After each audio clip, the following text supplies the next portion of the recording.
राना ये फरमाइए, जो लड़ाई हुई किस बात पे है जहाज के अंदर, क्योंकि इसकी फुटेज भी चल रही है और स्पेकुलेशन बहुत ज्यादा है इस्लामाबाद के अंदर के जहाज के अंदर लड़ाई होगी, मार कुटाई होगी कोई। क्योंकि ये एक फिनोमेना है, जब वर्कर्स मौजूद होते हैं उन्होंने अपना लीडर के आगे शो करना होता है कि जी हम बड़े आपके लिए जज्बाती हैं। जाहिर है दुनिया भर से कोई इकट्ठे होके, कोई पेरिस से आया है, कोई अमेरिका से आया है, कोई नीदरलैंड से आया है, कोई सऊदी अरब से आया है, दुबई वाले दुबई से भी बैठे हैं, मुस्लिम ममालिक से लोग वहाँ पहुंचे हैं।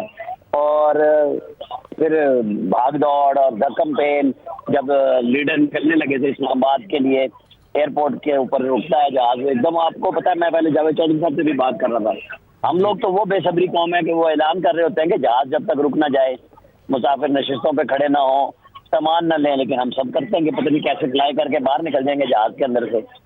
तो बस यही चीज सिचुएशन है। और इस वक्त ठीक है, और अभी आप बता रहे हैं कि जहाज विंडो से हट चुका है, रनवे की जानिब आगे बढ़ रहा है, यानी कि रवानगी के लिए, उड़ान भरने के लिए तैयार है तैयारा। जी बिल्कुल बिल्कुल, अब इस वक्त तैयार है जी, किसी भी लम्हे ये अपनी स्पीड पकड़ेगा और मेन रनवे की तरफ जहाज आ चुका हुआ है।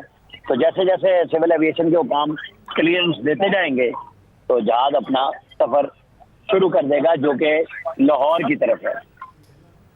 ठीक है, आमिर इलियास राना साहब हमें अपडेट कर रहे थे कि तैयारा उड़ान के लिए मुकम्मल तैयार है। एक्सप्रेस न्यूज़ पे खुसूसी ट्रांसमिशन का सिलसिला भी जारी है। फील्ड में हमारे नुमाइंदगान, हमारे एंकर्स और पल पल की अपडेट्स आप तक पहुंचाने के लिए इस खुसूसी ट्रांसमिशन के सिलसिले को आगे बढ़ाते हैं। लिए चलते हैं आपको इस्लामाबाद, जहां पे आपको ज्वाइन करेंगे सीनियर सहाफ़ी तजियाकार जावेद चौधरी साहब। जी चौधरी साहब, ओवर टू यू। जी आपका बहुत बहुत शुक्रिया। मेरे साथ रहमान अज़हर साहब भी हैं, नईम हैदर पंचोता साहब हैं जो इमरान खान साहब के वकील हैं और इमरान खान साहब के साथ इनकी मुलाकातें होती रही हैं। इमरान खान साहब बहुत ज़्यादा रेजर्वेशन थी उनकी मियां नवाज शरीफ साहब की आमद पे, इसलिए इनको यहाँ पे तकलीफ दी है। ये बताएंगे कि पार्टी का मौक़िफ़ क्या है। और इसके साथ आमिर इलियास राना साहब अगर हमारे साथ हैं, जो सुन रहे हैं, तो राना साहब से मैं कुछ सवाल करना चाहूँगा। राना साहब ये फरमाइए, जो लड़ाई हुई किस बात पे है जहाज़ के अंदर, क्योंकि इसकी फुटेज भी चल रही है और स्पेकुलेशन बहुत ज्यादा इस्लामाबाद के अंदर के जहाज के अंदर लड़ाई होगी, मार कुटाई होगी कोई। राना साहब को मेरी आवाज आ रही?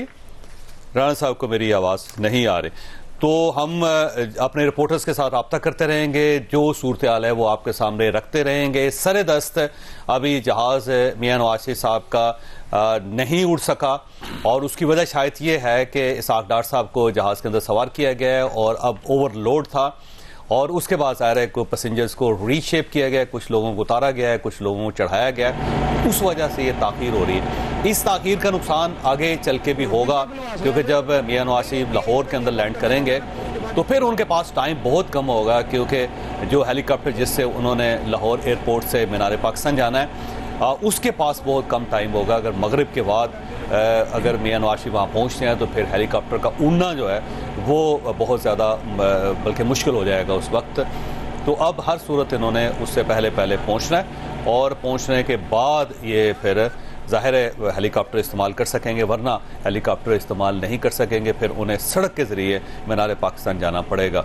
तो ये एक सूरत हाल है, क्योंकि इस तैयारे ने अब से तकरीबन 1.5 घंटा पहले उड़ना था, लेकिन अब उसकी पार्किंग जो है वो बहुत तवील हो गई है। तो इसीलिए आप मुख्तलिफ मनाज़र एयरपोर्ट के देख रहे हैं। वहाँ पे जो जहाज़ के अंदर जो तू तकार हुई है, कुछ लड़ाई झगड़ा हुआ है, जिसकी फुटेज इस वक्त सारी टेलीविजन चैनल पे चल रही है, वो मैं आमिर इलियास राना साहब से पूछना चाहता था। राना साहब ये वैसे ये फटा हुआ क्यों, वजह क्या थी?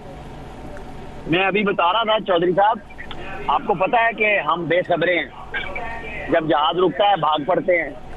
काफी एक दो लोगों की ख्वाहिश थी कि हम सबसे पहले पहुंच जाएं आगे, और नवाज शरीफ जब जहाज से निकले, और मुस्लिम लीगी जो यहाँ पे वर्कर्स हैं, रहनुमा हैं, उनकी अपनी ख्वाहिश थी कि वो अपने लीडर के पास पहुंच सकें, जबकि लीडर ने तो दूसरी दरवाजे से बाहर जाना था और वो चले गए।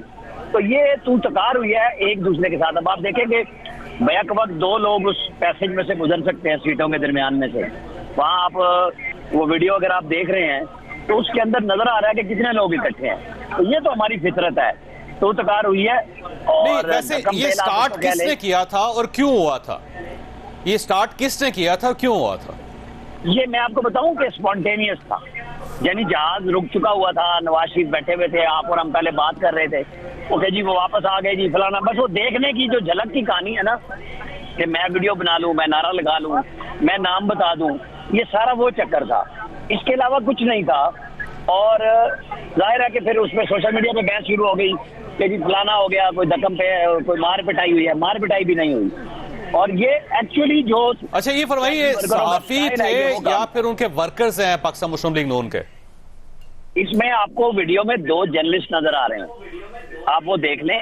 वो भी आगे जाने की कोशिश में थे और PMLN के जो लीडर वर्कर्स हैं वो भी आगे जाने की अपनी पूरी कोशिश कर रहे थे कि किसी तरह हम आगे चले जाएं। अब जाहिर है रास्ता उतना है तो धक्कम पेल हुई है और ये होती है, वही हुई है ये।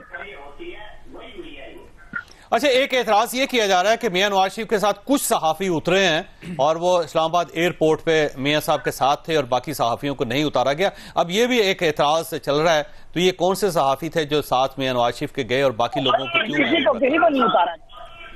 जिन लोगों की इजाजत थी, नाम थे, वही लोग गए हैं। अब वो जो मैंने आपको बताई दौड़ हम सब करते हैं कि मैं पहुंच जाऊं, मेरा कैमरा पहुंच जाए, मैं भी दिखा दूं, इसके अलावा कुछ नहीं। अब आप शोर देख रहे होंगे। फिर जहाज चुके अब रनवे पे खड़ा है आके, तो बस शोर शराबा शुरू है। जैसे ही इसको जहाज को क्लियरेंस मिलेगी ये फ्लाई कर जाएगा। और मियां नवाज शरीफ अब जहाज के अंदर हैं?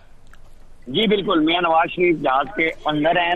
मियां नासिर जंजुआ यहाँ से जा चुके हैं और क्योंकि उन्होंने अपनी इमिग्रेशन मियां साहब के साथ करा ली। इस जहाज की सारे इंतजाम तो उन्हीं के जिम्मे थे, उनकी कंपनी के, और वो अपने घर पे बड़े सालों के बाद इस्लामाबाद पहुंचे हैं।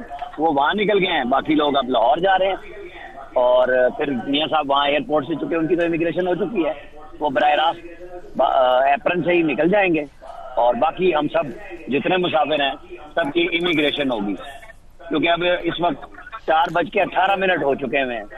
तो जब ये फ्लाई करता है तो 40 मिनट की। और ये ताखीर की वजह क्या है? क्योंकि ये जहाज 1.5 घंटा लेट है इस वक्त। राना साहब देखिए, कुछ तो मियां साहब खुद लेट आए थे और फिर एंड पे ये हुआ कि जो नूर आवान साहब थे जापान मुस्लिम लीग के रहनुमा, उनकी तबीयत खराब हुई। वो कह रहे थे सफोकेशन का मैं शिकार हूँ, मुझे बाहर निकाल दे किसी भी तरीके से। तो उनसे कहा गया अपना हैंड कैरी ले, उन्होंने कहा मेरे साथ है बंदा, वो ले लेगा। लेकिन फिर जो जहाज का अमला है उन्होंने कहा नहीं, इनका सामान साथ जाएगा। तो वो फिर उसके लिए पूरी विंडोज दोबारा खुलवाई गई, एक एक मुसाफिर से चेक करवाया गया कि ये सामान किसका है। और फिर एक बैग निकला जिसको उन्होंने बाहर भिजवा दिया कि जी ये बैग किसी ऐसे मुसाफिर का है, चाहे वो नूरावान है, जिसको कोई पहचान नहीं रहा था। और फिर उसके बाद ये जहाज को चलने की इजाजत मिल गई है और जहाज अब रवां दवा हो रहा है, एयरपोर्ट पे है, रनवे पे है और रनवे से ये मेन बे पे जा रहा है जहां से इसे स्पीड पकड़नी है और फ्लाई करना है। जी ठीक है, अब इसका मतलब सिर्फ क्लियरेंस का इंतजार कर रहे हैं और जो ही सिग्नल आएंगे क्लियरेंस के तो उसके बाद ये फ्लाई कर जाएगा जहाज।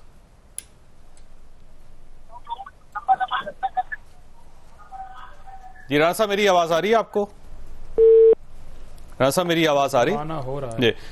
अब मेरा ख्याल है राना साहब फ्लाई ना करके फ्लाई कर रहे हैं, हो सकता है क्योंकि अयाज खान साहब ने भी हमें ज्वाइन किया लाहौर में, मोहम्मद इलियास साहब भी हमारे साथ मौजूद हैं।